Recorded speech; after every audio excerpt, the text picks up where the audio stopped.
Hey everyone, Mateo here. Hope you're all having a wonderful day wherever you are in the world. I am once again here in Miramar at my family's apartment, same exact spot as yesterday. This time I've got a little tripod spider thing. I'll show you a picture in post. Here, I'll put the picture here of what it's looking like. And yeah, here on the balcony. And today we're going to talk a little bit about non-dualism, and specifically non-dualism as described in the Tibetan Book of the Dead. I just finished reading this book. It was a great read. It was a quick read, super easy. You could see like pretty big font size, so you really breeze through it. And this one is not the official version. This is like a summary slash kind of guidebook version. I feel like the official Tibetan Book of the Dead is a lot more dense, and I would like to read it having finished this one. But anyways, let's talk about non-dualism, because that is the main kind of philosophy of the book. So what does it mean to believe in non-dualism? Well, currently most people, at least in the Western world, believe in dualism. And dualism is the belief that we live separately from the environment, from the physical world. Sorry, this book is kind of driving me crazy. That we live separately from the physical world. We are these kind of puppet masters within our minds that exists within our physical bodies, and then these physical bodies inhabit a physical world that acts completely independent from us and our minds. However, non-dualism is the idea that there is no difference between us, our minds, our bodies, and the physical world. Everything exists as one. We are all one being, in a sense. We are all one consciousness. More specifically, everything is a conscious manifestation of yourself. So in my case, everything, my camera, this beautiful view that I have here, the apartment, my body, the air, all the plants, everything is a visualization, a manifestation, a simulation, a hallucination, if you will, of my own mind. My physical body has been building this hallucination over the years. So when I see light rays enter my eyes, I recognize them as colors. When I hear sound waves, I recognize them as specific sounds. And then your brain will try to put together the patterns of light or patterns of sound, and then connect them to words or shapes that make sense to our understanding. So everything is really simulated by our brains to help us understand and survive. And once we realize that we are living in this simulation of our minds, you realize that you can change the simulation.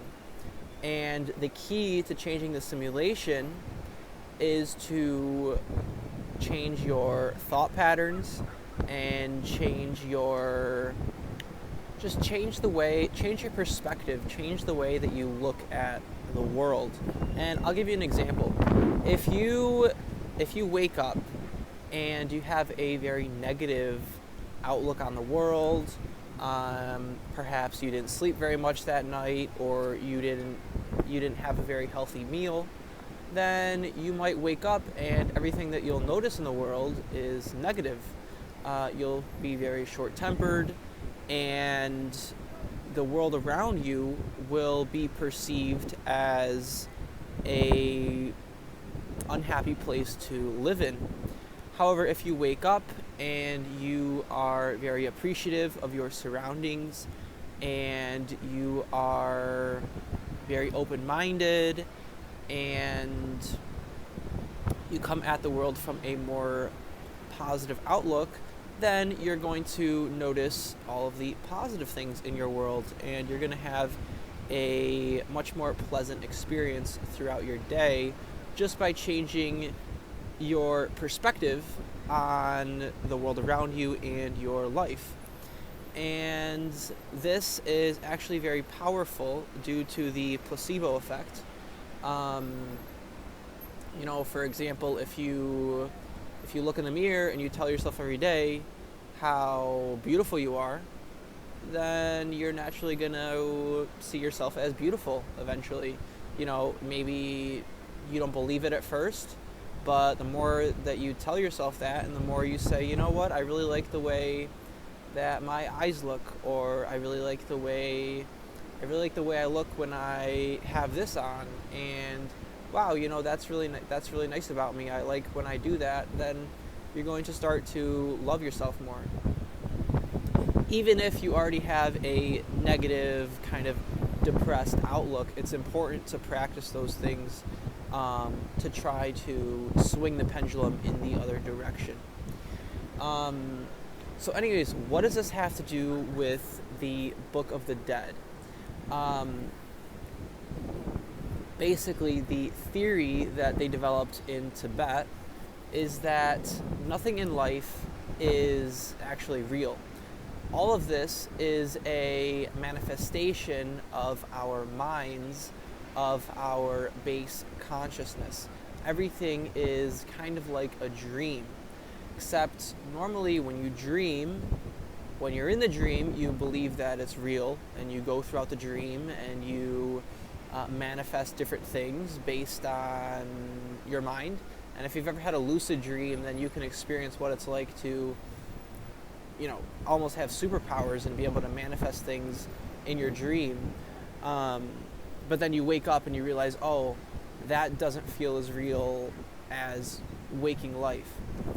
Well, the same thing applies when you die, according to this book. When you die, we're going to realize, wow, our entire lives were just a dream, were just a manifestation, and it's going to feel more real than real life. We're going to experience a fundamental level of reality once we die, once we escape the physical limitations of our bodies. And I know I'm rambling a lot here, so let's I guess let me just cut it here. Let me know what you guys think about all this. This was kind of a ramble. I've got a lot going on today. I've been dealing with my family, which is a lot. My grandparents. I've been staying with them here in Miramar, and it's fun, but it's been a little tense. I don't want to get into it all just because it's like personal stuff, but but I will end off on a good note. Let me go ahead and show you this lovely view here before we end off the video. Alright, so here's a little mic stand, and here is the beautiful view of Miramar. One of these days I'll give you a tour of the apartment, and there's the balneario, which is kind of like the little beach tent camp. Our site is about right there where we're staying. Unfortunately, it's really windy and a bit cold today, so not many people at the beach. But yeah, there's the view, guys. Alright, thank you guys for watching. I'll see you in the next video.